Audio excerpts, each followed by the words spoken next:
ये मूवी एक ऐसे बच्चे की लाइफ पर बेस्ड है जो इस वक्त बहुत ज़्यादा दुखों से गुजर रहा होता है। फिर उसकी लाइफ में एक खतरनाक मॉन्स्टर की एंट्री होती है और उसकी लाइफ पूरी तरीके से बदल जाती है। आज हम इसी धमाकेदार एडवेंचर फैंटेसी मूवी को एक्सप्लेन करेंगे। तो मूवी की शुरुआत में हम एक चर्च को देखते हैं जो अचानक जमीन के अंदर धंसता चला जाता है। यहाँ हम एक लड़के को देखते हैं जिसकी मॉम नीचे गिर रही होती है। तभी उस बच्चे की आंख खुल जाती है, यानी वो एक सपना देख रहा होता है। इस बच्चे का नाम कॉनर है। फिर कॉनर अपने पास रखी घड़ी में टाइम देखता है जिसमें 12:07 होती है। सुबह कॉनर स्कूल के लिए तैयार होता है। कॉनर अपने घर का सारा काम खुद ही करता है। दरअसल कॉनर की मॉम बहुत ज्यादा बीमार होती है। कॉनर की मॉम को कैंसर है, इसीलिए उसे घर का सारा काम खुद ही करना पड़ता है। फिर कॉनर वहाँ से स्कूल में आ जाता है, मगर यहाँ पर भी कॉनर को सुकून नहीं है क्योंकि उसका क्लासमेट हैरी अपने दोस्तों के साथ मिलकर कॉनर को बहुत मारता है। मगर कॉनर इस बारे में कभी भी किसी को नहीं बताता। कॉनर चुपचाप वहाँ से अपने घर आ जाता है और अपनी मॉम के साथ बैठकर मूवी देखने लगता है। कुछ देर बाद उसकी मॉम सो जाती है और कॉनर वहाँ से अपने कमरे में आ जाता है। तब तक वक्त 12:07 हो जाता है और तभी अचानक कमरे में कुछ अजीब सी हलचल होने लगती है। तो कॉनर अपनी विंडो खोलकर चर्च के बड़े से पेड़ को देखने लगता है। ये वही पेड़ होता है जिसे कॉनर बचपन से अपने सपनों में देखता आया है। तभी वो पेड़ अचानक एक खतरनाक मॉन्स्टर में बदल जाता है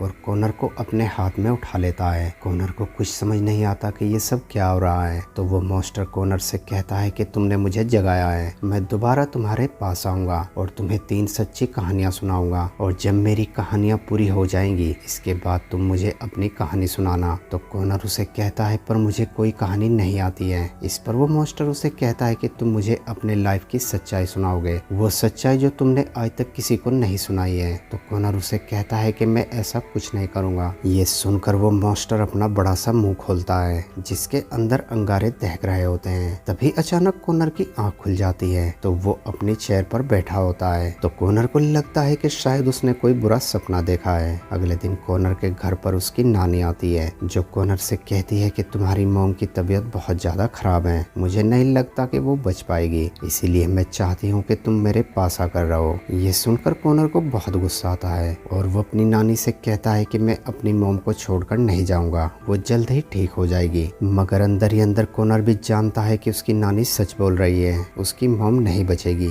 यही सोचते सोचते कॉनर सो जाता है और फिर से उसी सपने को देखता है जिसमें चर्च जमीन के अंदर धंस रहा होता है और वो अपनी मॉम को बचा रहा होता है। कॉनर डरकर अचानक उठ जाता है और इस वक्त 12:07 हो रहे होते हैं। कॉनर जब अपने घर का दरवाजा खोलता है तो वो मॉन्स्टर बाहर खड़ा होता है। कॉनर उसे देखकर डर जाता है। तभी वो मॉन्स्टर कॉनर को अपनी टहनियों में जकड़ लेता है और उसे अपनी पहली कहानी सुनाने लगता है। इस कहानी में एक राज्य दिखाया जाता है जो बहुत ही खुशहाल होता है। इस राज्य के राजा के 3 बेटे हैं जो एक एक कर क्रीचरों से लड़ते हुए मर जाते हैं। रानी को जब ये खबर मिलती है कि उसके तीनों बेटे मर चुके हैं तो रानी ये सदमा बर्दाश्त नहीं कर पाती और वो अपने ही महल से कूदकर अपनी जान दे देती है। और अब राजा के पास बस उसका पोता ही बचा होता है जो उसकी गद्दी का आखिरी वारिस है। राजा का पोता भी अपने पिता की तरह बहुत बहादुर होता है और प्रजा के सभी लोग उससे बहुत प्यार करते हैं। कुछ दिन बाद राजा एक और शादी कर लेता है, मगर जिस लड़की से राजा की शादी होती है उसके बारे में ये अफवाह होती है कि वो एक विच है। कुछ सालों के बाद राजा की अचानक मौत हो जाती है और उसकी पत्नी को ताज पहनाया जाता है। प्रजा का मानना है कि राजा को उन्हीं की पत्नी ने जहर देकर मारा है। वहीं राजा के पोते को एक गरीब किसान की बेटी से प्यार हो जाता है, मगर रानी की नजर राजकुमार पर होती है। वो राजकुमार से खुद शादी करना चाहती है।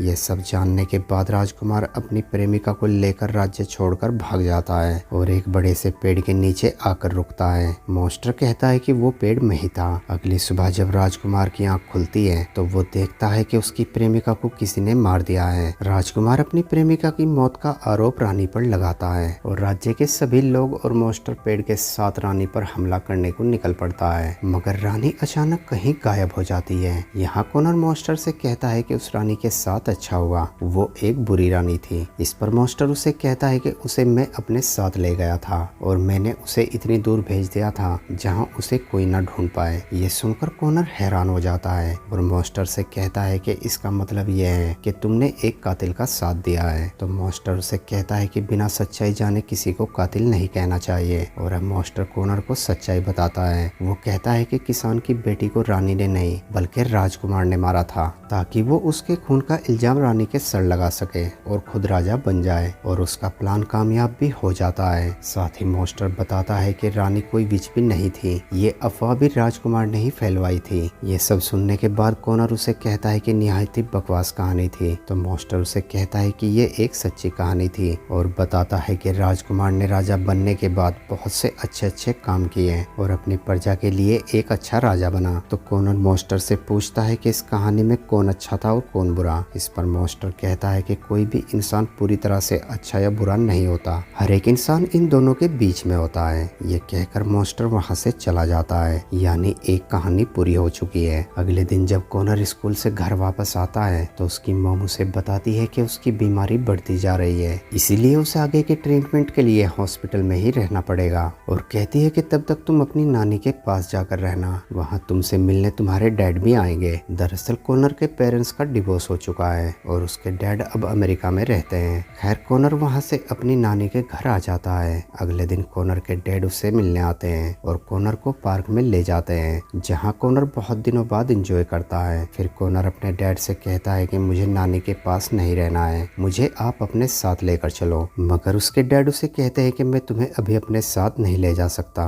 क्योंकि अभी तो मैं भी अच्छी तरह से सेट नहीं हुआ हूँ। अभी तुम्हें कुछ साल अपनी नानी के पास ही रहना होगा। इसके बाद वो कॉनर को उसकी नानी के घर छोड़ देता है और वहाँ से चला जाता है। घर वापस आने के बाद कॉनर को बहुत गुस्सा आता है और तभी वो वहाँ रखी एक बड़ी सी घड़ी को देखता है जिसमें 12:07 होते हैं। और तभी वहाँ पर वो मॉन्स्टर आता है और वो मॉन्स्टर कॉनर को अपनी दूसरी कहानी सुनाना शुरू कर देता है। वो कहता है कि आज से 150 साल पहले जब दुनिया तेजी से बदल रही थी, जंगलों को तेजी से काटकर वहाँ पर बड़ी बड़ी फैक्ट्रियां बनाई जा रही थी, जिसकी वजह से लोग खतरनाक बीमारियों के शिकार बन रहे थे। इसी वक्त में एक बूढ़ा हकीम था जो आज भी पुरानी जड़ी बूटियों से दवाइयां बनाता था। इसी शहर में एक पादरी था जो बहुत भला आदमी था, मगर वो लोगों से उस हकीम से दवा लेने को मना करता था। पादरी की बात सुनने के बाद लोगों ने धीरे धीरे हकीम से दवा लेनी बंद कर दी थी, जिसकी वजह से हकीम के दिल में शहर के लोगों और पादरी के लिए नफरत पैदा हो गई। इसी शहर में एक सदाबहार नाम का पेड़ होता है। इस पेड़ के अंदर कुछ ऐसे गुण होते हैं कि वो किसी भी बीमारी को ठीक कर सकते हैं। ये पेड़ और कोई नहीं बल्कि वो मॉन्स्टर होता है। कुछ दिन बाद पादरी की दोनों बेटियां अचानक बहुत ज्यादा बीमार हो जाती हैं। दुनिया की कोई भी दवा उन्हें ठीक नहीं कर पाती, तो पादरी मजबूर होकर उस हकीम के पास आता है और उसके पैरों को पकड़कर उसे कहता है कि एक आप ही हो जो अब मेरी बेटी को बचा सकते हो। मगर हकीम उसे कहता है कि मैं तुम्हारी मदद क्यों करूं, जबकि तुम हमेशा मेरे खिलाफ बोलते हो। तो पादरी उसे कहता है कि आज के बाद मैं ऐसा कुछ नहीं करूंगा, बस आप मेरी बेटियों को बचा लो। मगर हकीम उसकी मदद करने से मना कर देता है और अगले दिन पादरी की दोनों बेटियों की मौत हो जाती है, जिसके बाद मैं जाग गया और पादरी के घर को तोड़ दिया। ये सुनकर कॉनर मॉन्स्टर से कहता है कि सजा तो हकीम को मिलनी चाहिए थी, तो तुमने उस पादरी को सजा क्यों दी। तो मॉन्स्टर उसे कहता है कि वो हकीम गुस्से वाला था, मगर वो लोगों के लिए दवा बनाकर उन्हें फ्री में देता था और वो एक पुण्य का काम करता था।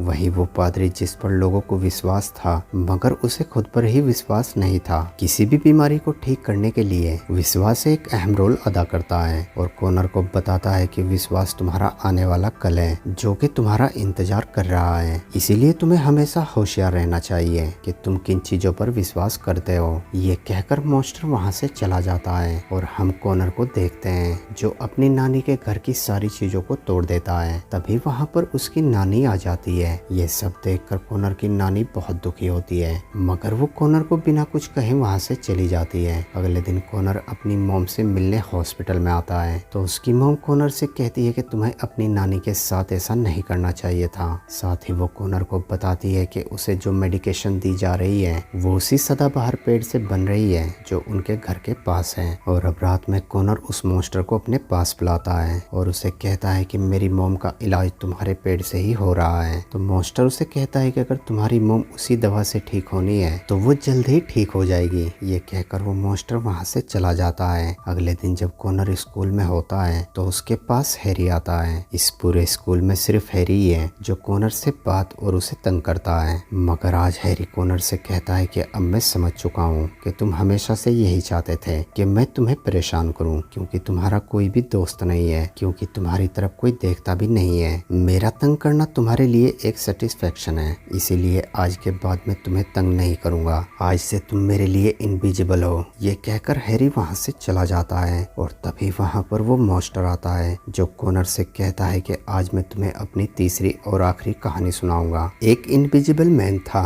वो असल में इनविजिबल नहीं था पर लोग उसकी तरफ देखते ही नहीं थे। तो एक दिन उसने सोचा कि वो ऐसे नहीं जी सकता, तो उसने अपने अंदर के राक्षस को जगाया।